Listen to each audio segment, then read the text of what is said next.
بسم الله الرحمن الرحيم. اللهم صل على محمد وعلى آل محمد كما صليت على إبراهيم وعلى آل إبراهيم إنك حميد مجيد.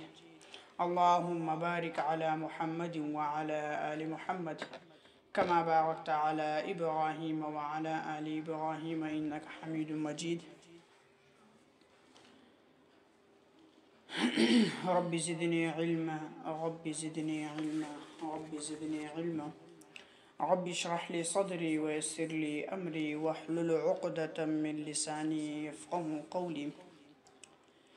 تجوید کورس کا آج جمال القرآن کتاب کا درس نمبر 7 ہے.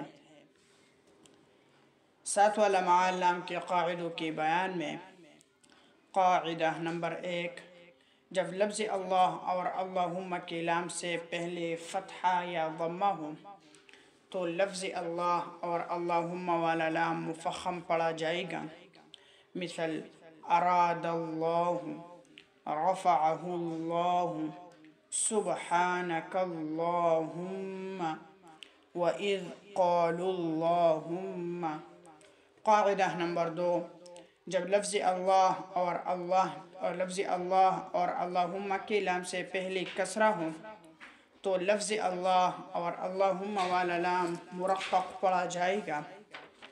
مثل بسم اللہ، قل اللہم. قاعدہ نمبر 3،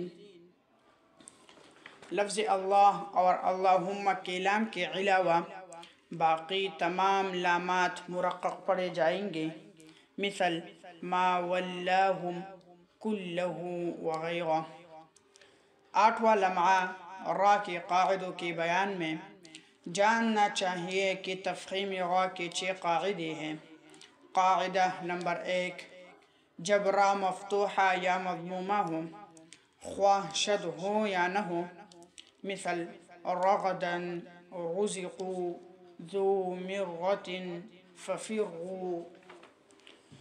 قاعدہ نمبر 2، جب را ساکن ما قبل حرف مفتوح یا مضموم ہو. مثل برق یرزقون. قاعدہ نمبر 3، جب را ساکن ما قبل کسر عارضی ہو. مثل ارجع ارجعوا. قاعدہ نمبر 4، جب را ساکن ما قبل کسر دوسری کلمہ میں ہو. مثل رب ارجعون الذی ارتضی. قاعدہ نمبر 5، جب را ساکن ما قبل حرف مکسور ہو لیکن را ساکنہ کے بعد حروف مستعلیہ میں سے کوئی حرف مفتوح اسی ایک کلمہ میں ہو. مثل قرطاس مرصادا ارصادا لبالمرصاد فرقۃ. اور تمام قرآن کریم میں اس قاعدے کے موافق یہی 5 کلمات ہیں. قاعدہ نمبر 6، جب را ساکن ما قبل حرف مفتوح یا مضموم ہو لیکن شرط یہ ہے کہ وہ ساکن حرف یا نہ ہو. مثل القد بکم العسر. یہ قاعدہ ایسا ہوا کہ جب را ساکن ما قبل حرف مفتوح یا مضموم ہو لیکن شرط یہ ہے کہ وہ ساکن حرف یا نہ ہو. مثل القد بکم العسر. اور یہ صرف وقف کے حالت میں ہوتا ہے. جاننا چاہیے کہ ترقیق را کے 5 قاعدے ہیں. قاعدہ نمبر 1، جب را مکسورہ ہو خواہ شد ہو یا نہ ہو. مثل رجال فی البر. قاعدہ نمبر 2، جب را ساکن ما قبل کسرہ اصلیہ اسی ایک کلمہ میں ہو اور را ساکن کے بعد حروف مستعلیہ میں سے کوئی حرف مفتوح اسی ایک کلمہ میں نہ ہو. مثل فرعون وانذرہم. قاعدہ نمبر 3، جب را ساکن ما قبل حرف مکسور ہو. مثل ذی الذکر ولا بکر. اور یہ صرف وقف کے حالت میں ہوتا ہے. قاعدہ نمبر 4، جب را ساکن ما قبل حرف یا ساکنہ ہو. مثل خیر بصیر. اور یہ صرف وقف کے حالت میں ہوتا ہے. قاعدہ نمبر 5 را ممالہ مثل مجریہا، اور تمام قرآن کریم میں روایت حفص رحمہ اللہ میں صرف اسی لفظ میں امالہ ہے۔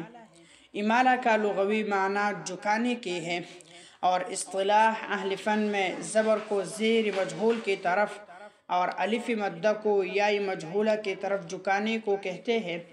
مثل مجریہا کہ اصل میں مجراہا تھا، پھر را کے زبر کو زیر مجہول کی طرف اور الف مدہ کو یاء مجہولہ کی طرف جھکا دیا تو مجریہا ہو گیا۔ تنبیہ: را مشددہ وقف کے حالت میں غا ساکنہ کی طرح ہے۔ مثل فی البر کی غا وقف بالاسکان میں مفخم اور وقف بالروم میں مرقق پڑ جائے گی، اور مستمر کی غا وقف بالاسکان اور وقف بالاشمام میں مرقق اور وقف بالروم میں مفخم پڑھی جائے گی۔ فائدہ نمبر 1، لفظ فرق میں خلف ہے، یعنی تفخیم اور ترقیق۔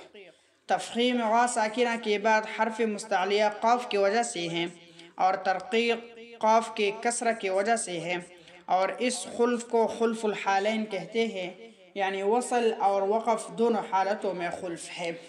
فائدہ نمبر 2، لفظ مصغا اور عین القطری میں بھی خلف ہے، مگر یہ خلف صرف وقف کے حالت میں ہے۔ تفخیم اس لیے کہ غا ساکن ما قبل حرف مستعلیہ ہے، اور ترقیق اس لیے کہ غا ساکن ما قبل حرف مکسور ہے۔ خلاصہ یہ ہے کہ لفظ مصرع میں تفخیم اور لفظ عین القطری میں ترقیق اولا ہے، اس لیے کہ لفظ مصرع کی غا اصل میں مفتوح اور عین القطری کی غا اصل میں مکسور ہے۔ فائدہ نمبر 3، را موقوفہ وقف بالروم کے حالت میں اپنے حرکت کے مطابق مفخم یا مرقق پڑھی جائے گی۔ مثل